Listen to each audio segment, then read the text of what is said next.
AECOM presents Strategy in Transit, a thought leadership series, where we can learn and talk about the greatest mobility challenges and the opportunities to help deliver a better world.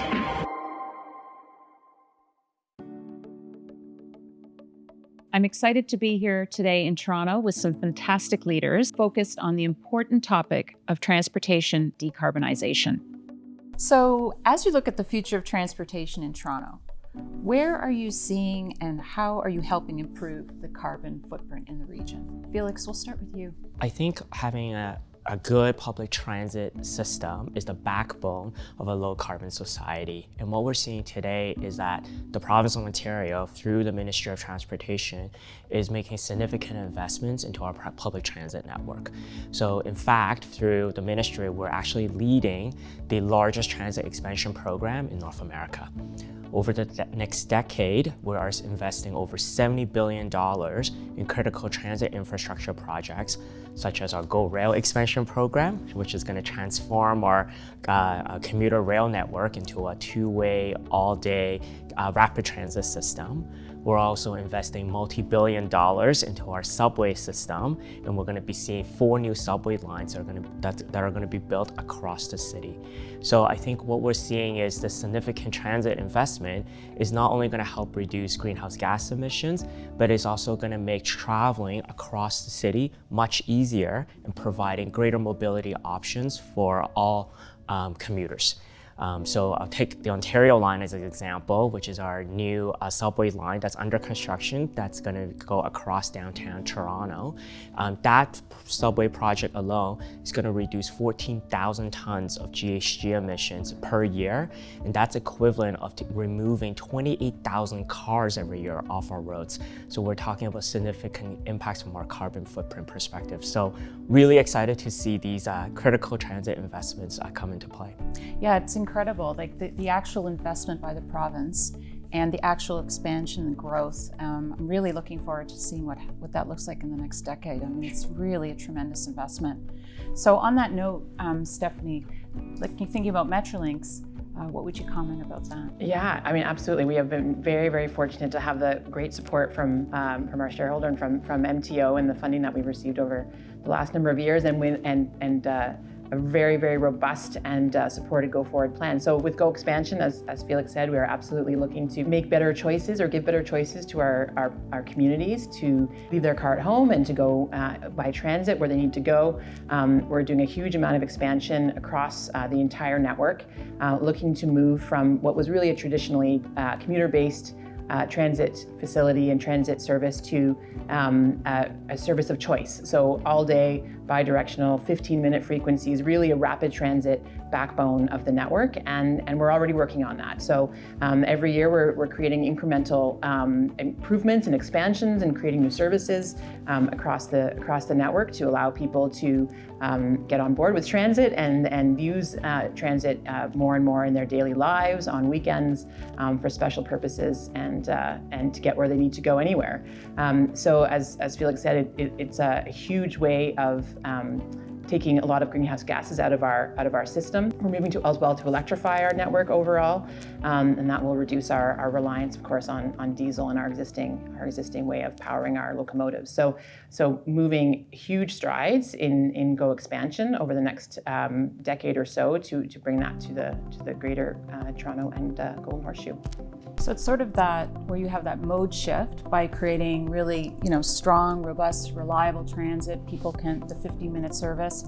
And then also on top of that is the electrification of the actual transit. So it's almost a two-way thing where you're decarbing by making the mode choice easier, better, more reliable, and then similarly in the actual project itself, which I think is really remarkable. Exactly right, and I'll even add that on the mode shift, we're doing a huge amount of investment at our stations also to encourage people in their last mile to make different choices. We're investing in bike storage and bike facilities, both at our facilities and on our trains, so that people can make extended choices to get where they need to go through means other than the traditional vehicle. And I think that first mile, last mile, we don't talk enough about that sometimes when we look at the bigger investments in the bigger projects, because that can be really challenging. So it's great to see Metrolinx sort of doing that end-to-end trip the whole trip being seamless and decarb, which is amazing. It's about increasing mobility options. That's how I look at it, right? We're giving people more options than ever before on ways in which they want to travel across the city to get to where they need to be.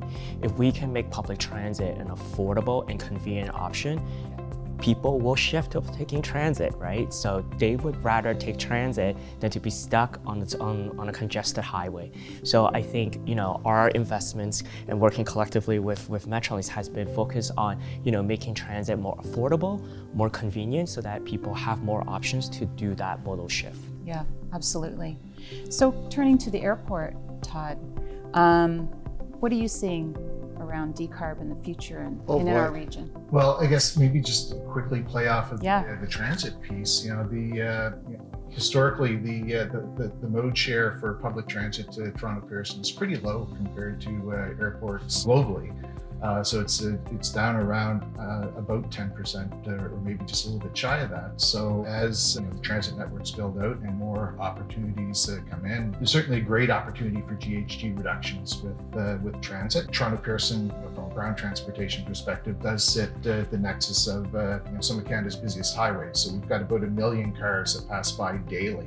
There's a great opportunity for us to support not just transportation, electric cars, for example, from the airport with EV chargers, but the surrounding network can be a part of that as well, as helping to green aviation, which of course, that's the big elephant in the room. Is how do you decarbonize flight? And it's been a very difficult to decarbonize sector because of the nature of the technologies, but there's a lot of stuff coming down the pipe really quickly now. Front and center is sustainable aviation fuels, which are basically identical to jet fuel, but they're created either from renewable sources like fatty oils or plant materials, or it can actually be created using green energy like solar or wind energy to generate hydrogen combined with CO2 to create the fuel. So that's one fuel source that's coming down quickly. There have been some trials actually a few years back now. 2017 was I believe one of the first trials that happened at Toronto Pearson with Air Canada. We need to build up the supply chain for that product to be able to do it in meaningful volumes. But at the same time, we have electric flight and hydrogen powered flight also coming down the pipe. Now, those are going to require drastically different aircraft than what we have today. It's not just a new fuel, it's a new technology end to end. That's going to create some very unique infrastructure challenges, but also some great opportunities for decarbonizing aviation. It sounds like there's a lot of choice and a lot of strategic decisions you're going to have to make around all of those different options. Absolutely. Yeah.